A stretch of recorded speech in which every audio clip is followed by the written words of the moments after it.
I'm going to share with you something that truly has changed my life since I read it. And I can't stop talking about it because I feel like if I gatekeep this, I'm doing people a disservice over something that can also change your life as well. I read a book called Outwitting the Devil by Napoleon Hill. Would highly recommend you check it out. Worth the $10. In this book, he conducts an interview with the devil. Regardless of what you believe or care about, good versus bad, when it comes to your life. I'm a Christian, so I believe in Jesus, I believe in God, and I believe that there is a devil that is constantly, fighting it out with Jesus as he's trying to, of course, do something within our lives through the Holy Spirit. And I do believe that there's a devil. I do believe that there's someone that's out there that's trying to stop everything that Jesus is trying to do through us in this life, to be the light of the world. And again, regardless of what you feel, I do feel like there's merit to believing that there is something negative, a negative force out there that is trying to stop you from being the best version of yourself. In this book, I'm going to talk about a few of the different highlights that really have stuck with me since I read them. Number one is the devil does 98% of his work to 98% of people in mankind through the mind. His role and his biggest play that, again, if you're into sports, if someone does the same move over and over and over again and they telegraph it, you, after the first couple plays, should be able to pick up on their tendencies and then stop running into the same exact play and be able to stop it. And so that's kind of why I'm wanting to share this, because if you're aware of his tendencies because he's running the same dang play, it could also be something that you can stop ahead of time and potentially steal the ball. So he controls people through placing negative seeds of doubt, seeds of fear, seeds of anxiety into your mind.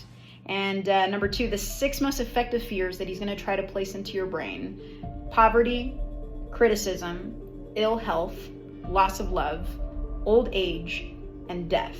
These are fears, right? Death of yourself, death of a loved one, fear of criticism, like what if they think I'm stupid? What if this video doesn't get any likes?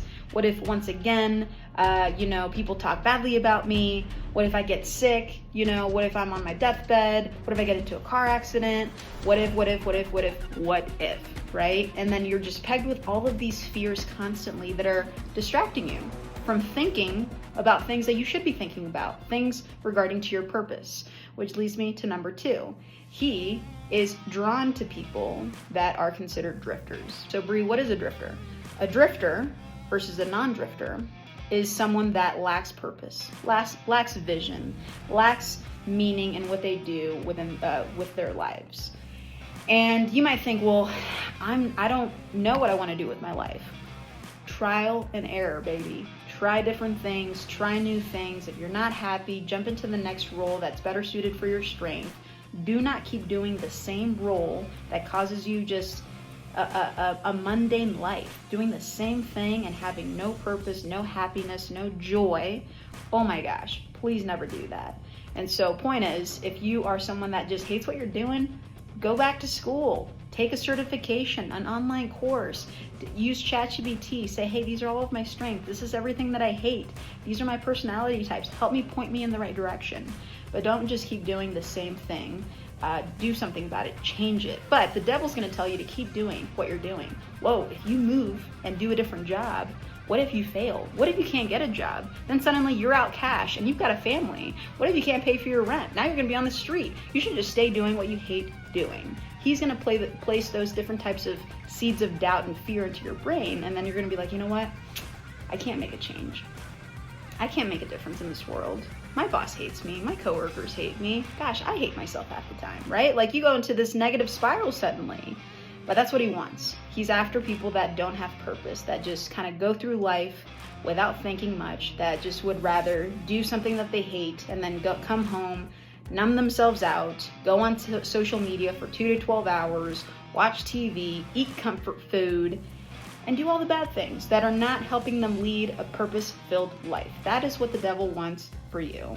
And again, I'm giving you this advice so that you are aware of it and you're like, oh my gosh, that kind of sounds like me. And to a certain degree, I can tell you right now, there's been times where I'm like, man, why am I just casually on social media doom scrolling? And it's because he's doing this. He's distracting me because he knows I've got a calling on my life to better impact other people around me.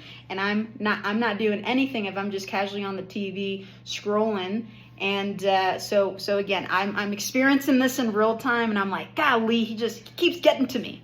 So awareness is step, in the right direction.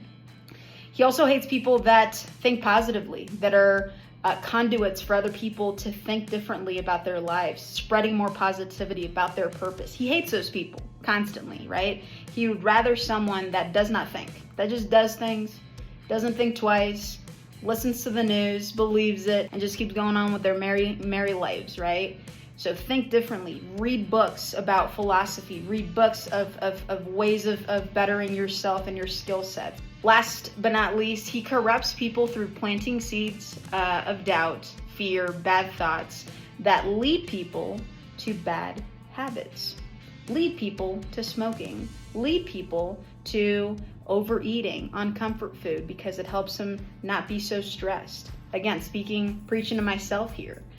Leads people to social media because they know, well, if I'm just going to doom scroll and compare myself to other people, then I'm just going to, just keep hating life because everyone's doing so much dang better than me.